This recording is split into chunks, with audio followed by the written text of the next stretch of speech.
Hello, everybody. My name is Shomari Jackson with the South Mountain Works Coalition and the Substance Abuse Coalition Leaders of Arizona, better known as SACLA. I thank you guys for being present today to support and understand community prevention and join us for our community naloxone and overdose training. Today, we're going to learn how to administer naloxone spray and naloxone injections. We will go over the signs of an overdose and what to do if you need help, if someone you know is in need from an overdose. We will also discuss the Good Samaritan law and how to protect ourselves if we're ever in a situation where we need to use that law. So today we will go over the signs of an overdose and what to do if you need to help someone in need from an overdose. We will also discuss the Good Samaritan law and how it protects you. Let's begin by starting with what to use in case of an overdose. So what is used to reverse an overdose? Here you see naloxone is used to treat opioid overdoses in an emergency. Narcan, the nasal spray, is a form of naloxone that is sprayed into the nose. Here you will see a real-life footage from a Tucson police officer delivering naloxone via the Narcan spray to save a life.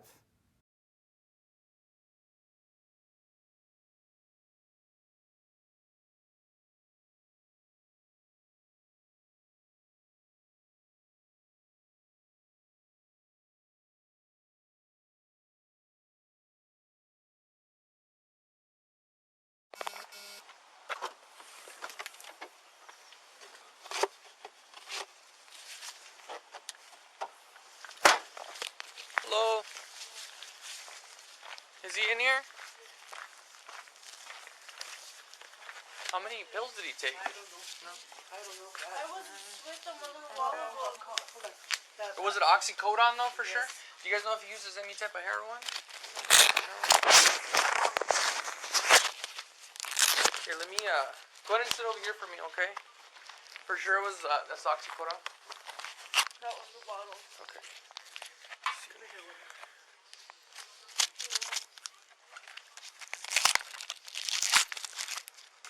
This works. Wake up, brother. It's the police. It's the police. You okay? 2 Adam 77. It's the police. Don't freak out for me, okay? I just administered Narcan, and he's conscious again. Meds is en route, correct?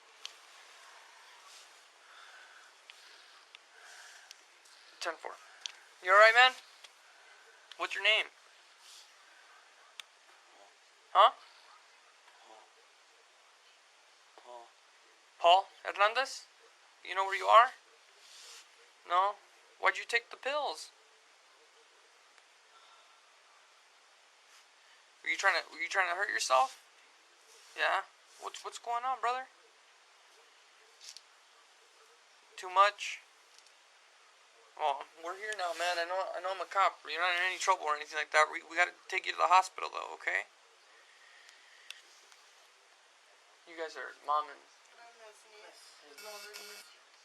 Okay. No knives on you or anything like that, right, man? No needles or anything? Okay. The medics are on the way, okay?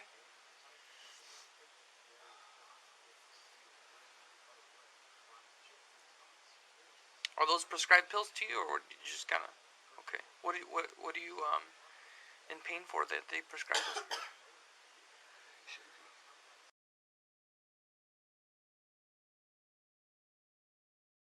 Well, just hang tight, alright? The medics are on the way. So you might have heard the snoring in the videos. Here are some other signs to look for during an overdose. The deep snoring, the gurgling, hard to wake up or vomiting, the slow, shallow to no breathing, gurgling, or choking sounds, pale blue or gray lips, fingernails, or clammy, sweaty skin, unconsciousness or inability to awaken, and slow heartbeats. If somebody is having an overdose, you want to make sure that you're stimulating that person first. You can take these 7 steps to do so. First, you want to check their responsiveness. Next, you want to ask if they are okay. If they're not responding or answering you, shake their shoulders. If they're still not responding, you want to go ahead and perform a sternum rub. A sternum rub is where you ball your hands up in your fists. You use your knuckles to rub across their sternum with extreme pressure. That should awaken them.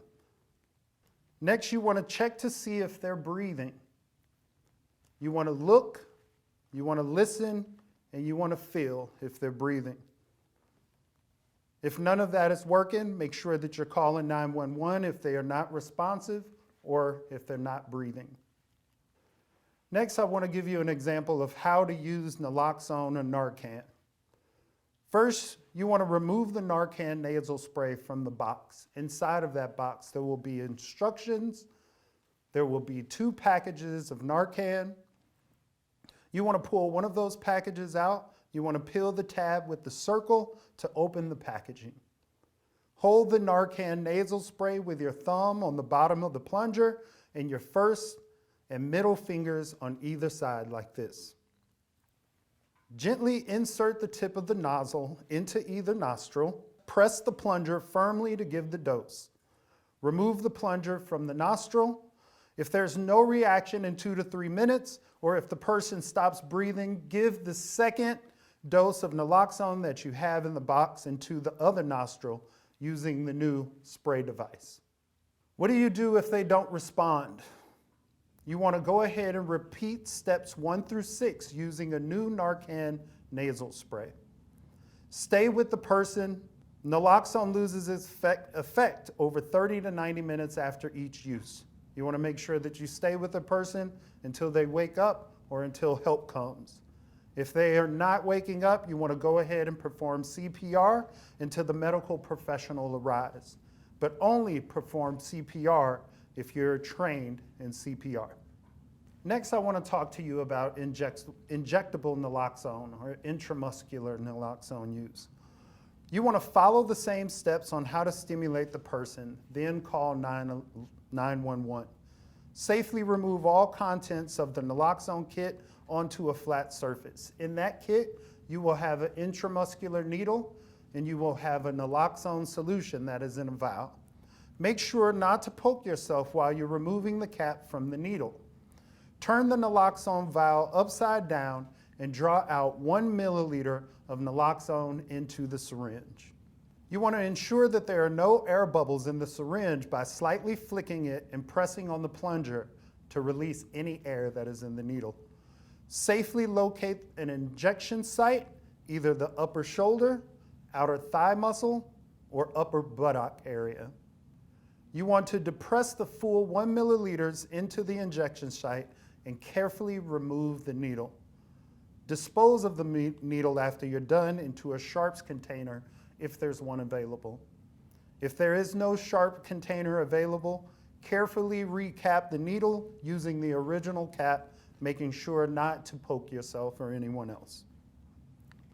After you've administered naloxone and they have recovered, you want to put them into a recovery position once they start to breathe.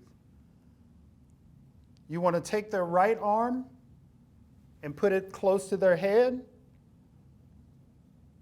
You want to roll the whole body over till they're on their right side. You want to tilt their head over with their hand underneath their head. That way, if they end up vomiting, which often happens after an overdose reversal, they won't choke on their vomit. And then number 4 is their recovery position where they can be safe and sound. So after you've recovered somebody from an overdose, you want to understand that the Good Samaritan law is there to protect someone attempting to help a person during an overdose. This protection is for someone that is on site that may have been using drugs, or maybe the person who has been using drugs. It must be in good faith.